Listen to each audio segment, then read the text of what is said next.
Hello and welcome, all of my artists, art lovers, and creatives of all kinds.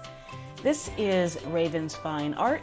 My name is Raven, and today we are going to be wrapping up our discussion of Mr. Pablo Picasso.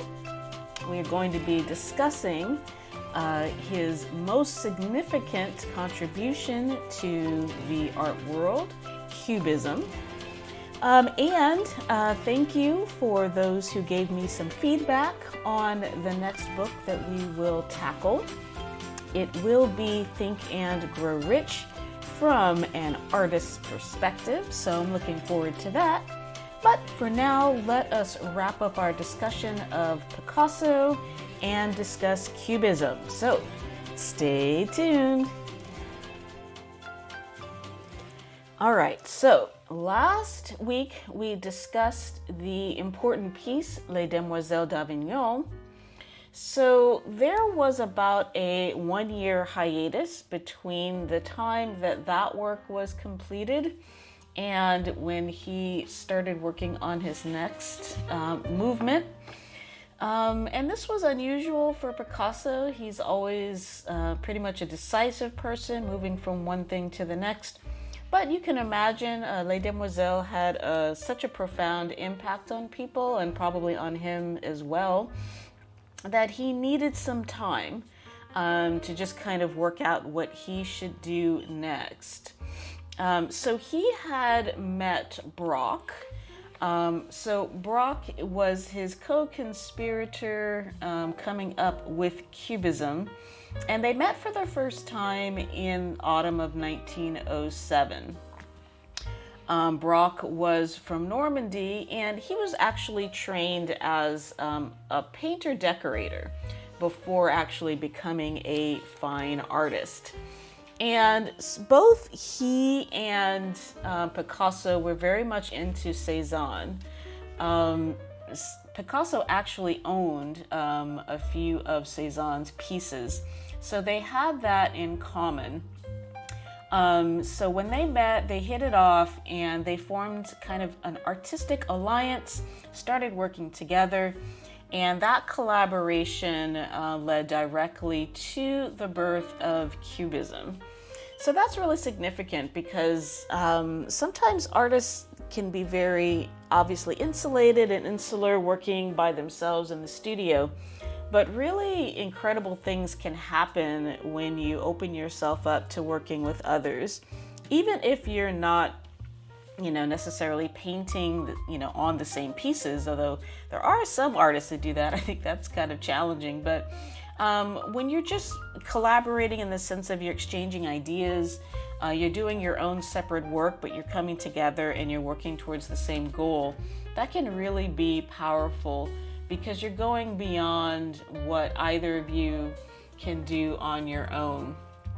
Another thing I wanted to point out, I mentioned that Picasso owned a few pieces of Cézanne's, and I noticed that a lot of artists seem to be resistant to purchasing the art of other artists. I'm not sure why. Maybe it's because you can do your own work, so you're thinking, why would I purchase art from someone else? But it can actually be really powerful for two reasons. A, just the general inspiration that art always provides. Art always uplifts us. Two, it gets you beyond just what you can make, because obviously what you're making is coming from the depths of your soul, but it's really, can be refreshing, and you can get something different from the art of someone else because they're coming at life from a whole different perspective. So a lot of times art that speaks to you might be opposite to the art that you do yourself, but it can really enrich your life. And then thirdly, if you expect people to buy your work, you need to put yourself in the position of customer so that you can understand kind of what they're going through when they're trying to choose art. So you can't expect people to do for you what you're not willing to do for someone else. So if you don't understand the magic of purchasing art, you can't really expect people to understand the magic of buying your art. So I just wanted to make a note of that because Picasso loved art, not just his own art, but he was inspired by Cézanne to the point where he bought a piece or several pieces. And what he loved about Cézanne is his skill at composition. So that's another thing too. A lot of times another artist will have a skill that you don't have. And by buying into their art, you're kind of not only getting better at that skill, but you're kind of balancing yourself out as an artist. All right, so Braque and Picasso started working on Cubisms around 1708. So they met in 1707, started collaborating more sincerely in 1908. So reading from page 82, talking about this relationship between Picasso and Braque. So whereas Picasso made a lot of noise, Braque tended to remain silent. At times, particularly at the start when their paintings were monochromatic, it is sometimes difficult to tell their work apart. And it's interesting that they often came together at intervals, usually during the summers spent on the Mediterranean coast, in order to confer on how to solve difficulties arising in the development of Cubism. Sadake, 1910, Serret, 1911, Sorg, 1912. So the partnership between these two artists has been described as the most unlikely and the most fruitful collaboration in the history of art. Indeed, Braque was the only artist with whom Picasso had such a close working relationship. So that's very interesting when you think about the fact that they were able to work together so well. And one of the reasons why is because they were different. So they had similar paths, they had similar interests, but they were different in temperament. So certainly when you're going to collaborate with somebody, you do have to look at not only their skill set, but you have to look at the way you guys complement one another. So Picasso is a very bombastic, bold, force of nature. So he couldn't, work with somebody who was just like that. All they would do is butt heads and waste time. So he needed somebody who was quieter, who was more probably thoughtful, intellectual, somebody willing to take a step backwards to think. And so they made a great pair, and out of that union came something really beautiful. All right, so moving on to the features, some of the features of Cubism, and also how Picasso came about this discovery. So as in 1906, when Gossel, so that's where he had visited previously, proved to be a turning point, so too, a return to Spain in the summer of 1909 was crucial for Picasso's development beyond Les Demoiselles d'Avignon. It was then that the artist went back to Horta de San Juan, a small mountainous village close to the border between Catalonia and Aragon. The sight lines of the huddled village building seen in intense sunlight inspired Picasso to declare his credentials as a Cubist painter. As Gertrude Stein shrewdly commented, quote, "Spanish architecture always cuts the lines of the landscape, and it is that is the basis of Cubism," unquote. The watercolor of the mill at Horta de San Juan reduces the view to its essentials. The mill dominates the center with a mountain and a stretch of water deftly suggested in the background. So Picasso here is getting inspired by his environment like he had done before, previously, which had led to the birth of Les Demoiselles d'Avignon. So either instinctually or purposefully, we don't know, he's sensing that changing his location is going to lead to inspiration, and he found that in the architecture of the area. So moving on, this is on page 88. The system of one-point perspective with a single vanishing point discovered during the Renaissance had aimed to present the world as realistically as possible, but now Braque and Picasso were beginning to think in terms of depicting the multiple viewpoints of a landscape in a single image, where before artists encouraged the viewer to accept the world in stasis. Now what was on offer was a world in flux.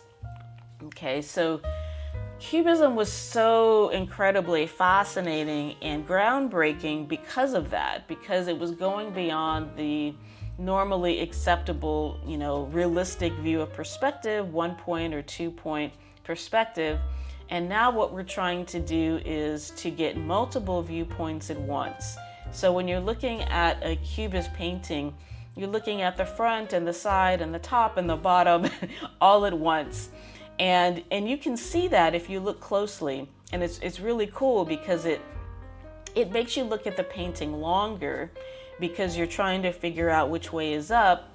And it's not straightforward. It's inviting you into the world of the painting. So that's what's really fascinating about Cubism. So moving on that same page 88, Picasso returned to Paris in the autumn of 1909 and prepared to move on from Les Demoiselles d'Avignon. To mark this moment, he left the Bateau Lavoir, where he was living, and took a large apartment on the Boulevard de Clichy at the foot of Montmartre, the first of several moves made in Paris as his reputation grew.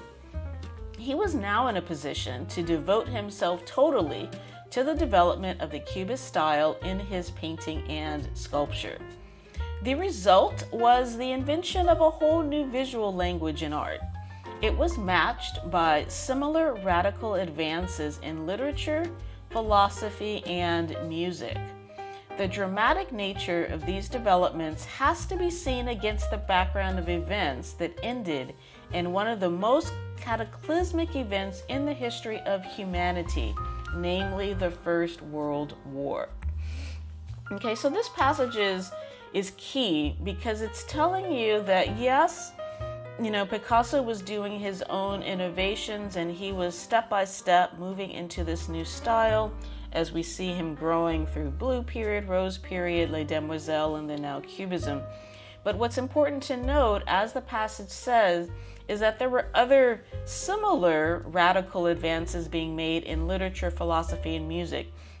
So another thing that often gets short shrift is the environment and the time period where a person is making their work. So it's always going to be in context. So a lot of times when breakthroughs are being made, it's not just the breakthrough by the individual artist. It's usually spread out, and it's one of those things where something in the zeitgeist is being picked up by multiple people, and artists of all kinds are making use of that new wave of thought and putting it into their artwork. So in a way, all the artists are kind of supporting one another because they're all picking up on the same thing and expressing it through their own various art forms. Okay. All right, so moving on to page 90, we're talking more about Cubism and its goals.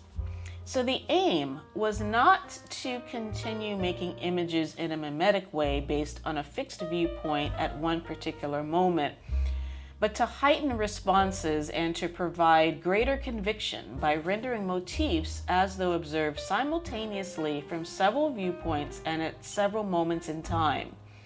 The images derived from such an accumulation of visual information could be represented on a two-dimensional support only in an innovative and somewhat literal fashion, comprising closely juxtaposed groups of fractured forms and faceted shapes. Such a style relied on a far greater interactive relationship between artist and viewer than ever before. This involved subterfuge and collusion on both sides, but ultimately it depended on the empathy of the viewer. A style incorporating fragmentation simplification and schematization was not meant to be interpreted as disfigurement, but as a better way of reaching a higher level of verisimilitude, or what Salmon described as early as 1912 as an object's, quote, total existence. Picasso himself said, quote, "We wanted to paint not what you see, but what you know is there," unquote. Paintings formerly striving for credibility now searched for something more akin to palpability. Okay, so what this passage is saying so well is that they are actually trying to approach reality in a different way. So painting, what Picasso said, they wanted to paint not what you see, but what you know is there. So normally when you're looking at a painting before this time, a traditional painting, you're looking at kind of a slice of life. It's basically like the old style of photograph. So, and this was, Picasso was around before photography really took off. But then in the early 20th century, as photography did, catch on, reality just being caught as it wasn't enough. So they wanted to go beyond that and not just capture things as they exist, but to see beyond it. So it's really inviting participation by the viewer. So it's not just passively looking, okay, yeah, that's a mountain. Yeah, that's a building. It's like, no, like when he was doing his original, Cubist landscapes of the Spanish architecture, what you're seeing is the play of lights, the play of shapes. You're seeing multiple perspectives. You're approaching reality in a completely new way, and that's what was so groundbreaking. Okay. So the problem with this, though, whenever you're doing something innovative, is that it's like you don't want to completely leave your society behind. So you're trying to go beyond what is, and you're trying to move into the future. But you have to remember, so the average person who you do want to communicate and connect with and hopefully purchase your work, you don't want to leave them in the dust. So the next quote is on page 90. There was a danger in all of this, Cubism, that it might become too hermetic, meaning mysterious, or occluded, and so clues were often provided to help viewers in the titles, the brand names of objects, or the introduction of identifiable personal attributes. So this was a way for them to, the Cubist artists, particularly Braque and Picasso, to not, get too far off into the weeds of what they were trying to do, but to remember to communicate with their audience. So they would leave little clues in the title and in the objects themselves, and little identifiable messages within the work to give people a clue as to what they're looking at. Okay, because I'm sure that's the first thing on everyone's mind when they're first looking at a Cubist work is, what am I looking at? All right. So interestingly and predictably, Cubism was not accepted widely at first. Okay. So moving on, the same page 90, the term Cubism was, as with Impressionism earlier, coined by a hostile critic. In its purest sense, it is a term that should be defined only by reference to its leading practitioners, which would be Braque, Picasso, Juan Gris, and Fernand Léger. Okay, so this is really interesting. So, you have to have haters. So I'm sure I said on a previous podcast, if you don't have haters, you need to get you some, because that's going to be your key and your cue that you are moving in a radical and innovative direction. So if people are hating on you, take that as a positive sign. So on page 92, the radical nature of Cubism meant that its practitioners relied heavily on their supporters. Okay, so that's another thing to note. So to make it as an artist of any kind, of course, you have to have your patrons, you have to have your supporters. But I think the thing that a lot of artists get into is feeling like, and that's based on fear and insecurity, but they feel like they need to cast this wide net and appeal to as many people as possible. So Picasso really was never about that, and he became wealthy and famous. So it's a lesson to us that you do not need everybody's approval, and you do need haters. Okay, you definitely need your haters, but you need your supporters as well. But you don't need a ton of them. You need them to be fiercely loyal, and you need them to really have bought into your vision. So I think a really good modern day example that I can think of off the top of my head is Woody Allen. So Woody Allen has an extremely, very, very niche product. I mean, now he's kind of moved into obscurity because of all the scandals, and that's a whole nother story. But his career was very prolific, and it was based on, he had hardcore supporters who would see anything. I mean, he could write his name on a piece of paper and put it on the screen, and his core group, they're going to buy tickets to go see that because they just supported him that much. And he had, a very successful career. Not because everybody loved him or because he had this wide reach, but because of an economically viable team of people supported him and his work fiercely and loyally. All right. So moving on to the whole process of developing Cubism. So neither Picasso nor Braque, this is on page 92, found working in the Cubist style easy. The process demanded a new and highly disciplined method of observation and manner of execution. Where traditional art was satisfied with closed forms, Cubism went to the other extreme and sought to explode forms. It was an intellectual matter as much as an aesthetic one. Braque and Picasso taught themselves to view the world in the same way as a mechanic looks at a car engine, a doctor examines an X-ray, or a horologist peers into the mechanism of a clock. As a style, Cubism may be described as complexity made beautiful. All right. Now, obviously, some people don't think Cubism is beautiful. I happen to believe that it is. I love the way it uses collage. I love the multiple viewpoint. I think it's very innovative. It reminds me kind of like a storybook in a way, like especially the ones that rely heavily on collage. I think it's extremely beautiful. All right, so moving on. So Picasso obviously was always thinking about his career and thinking about himself. So Picasso, page 98, was not above using Cubism as a vehicle for private illusions and the expression of intimate affections. Inscriptions such as J'aime Eva and Jolie Eva, appearing on several paintings of 1912, for instance, refer to Eva Goel, born Marcel Humbert, the woman who supplanted Olivier in Picasso's affections. Wah, wah, wah. Poor Olivier. So she's been by this dude's side through thick and thin, started off in that rat-infested apartment. Now Picasso is rich and famous. Well, he's getting there anyway by this point, feeling himself, and now he's got a new object of his affection, some chick named Eva Goel. Right. So talking about Goel, so Goel was an exceedingly attractive Parisienne with bourgeois values. Neat and tidy in manner and appearance, she was in many ways the opposite of the more relaxed and bohemian Olivier. All right, so it's interesting. So he's with the bohemian chick all this time.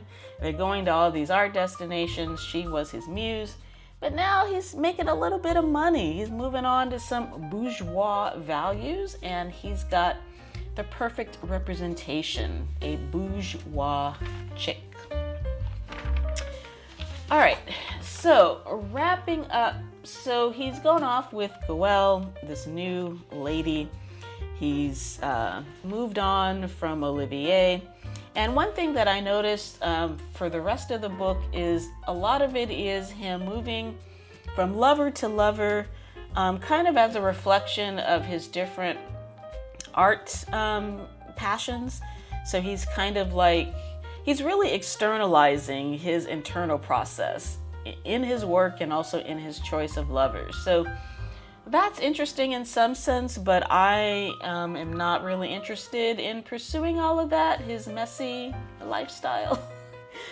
Most artists seem to have these messy lifestyles, and that's all well and good, but my interest is in the work.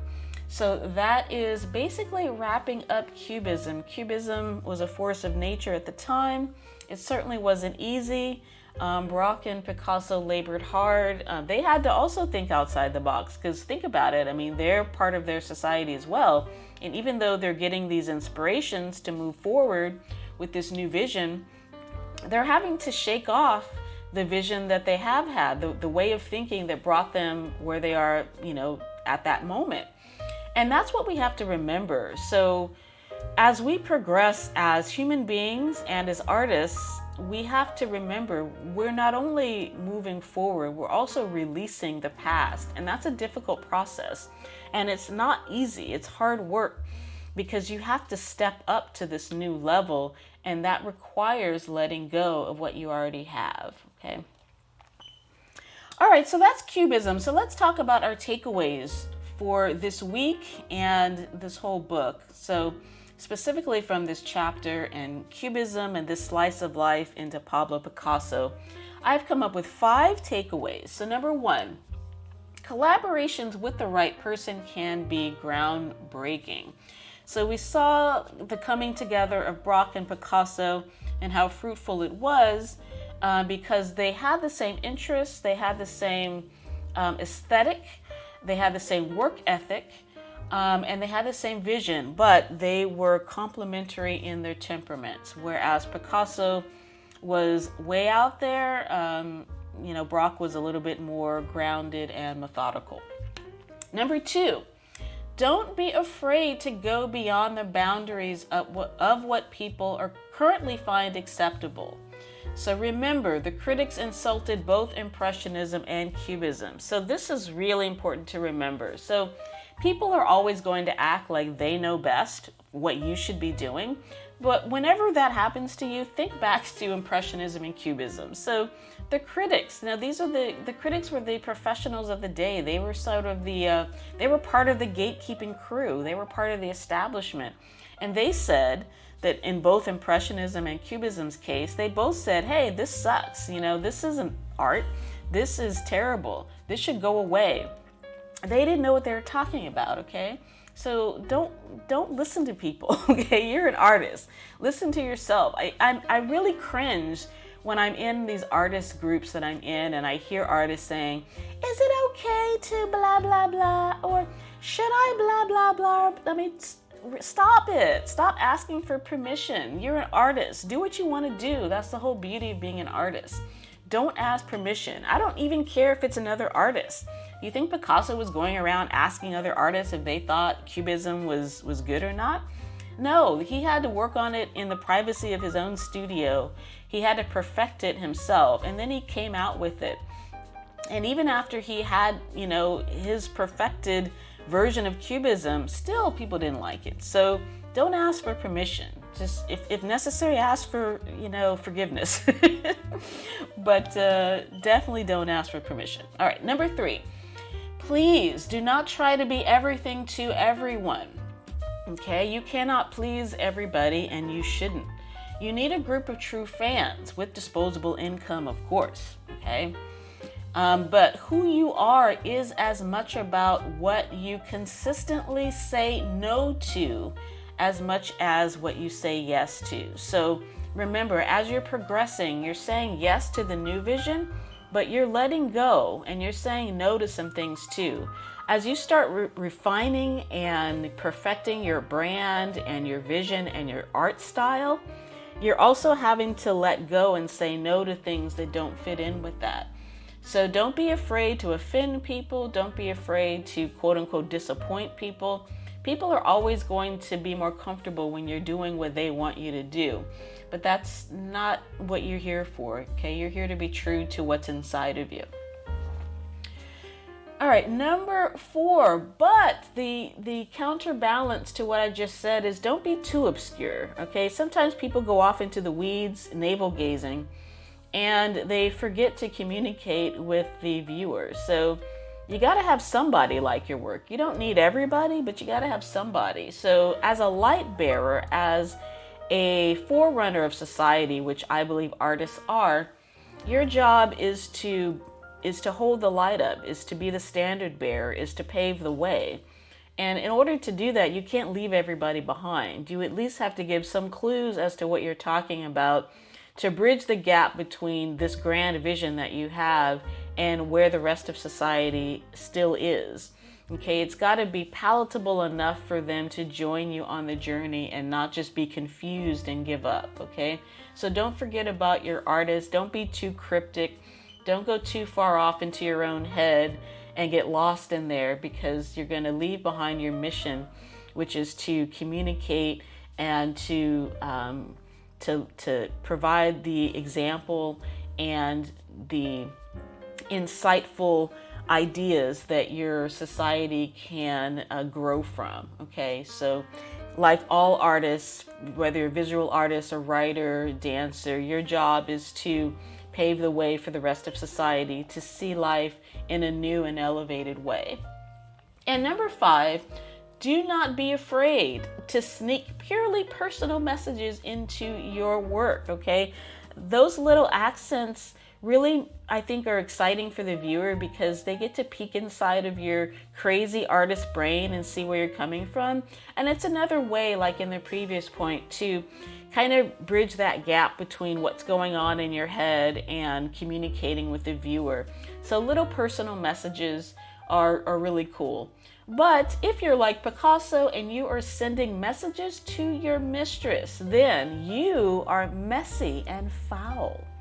And am I being judgmental? Yeah, a little bit. Why? Because I want to.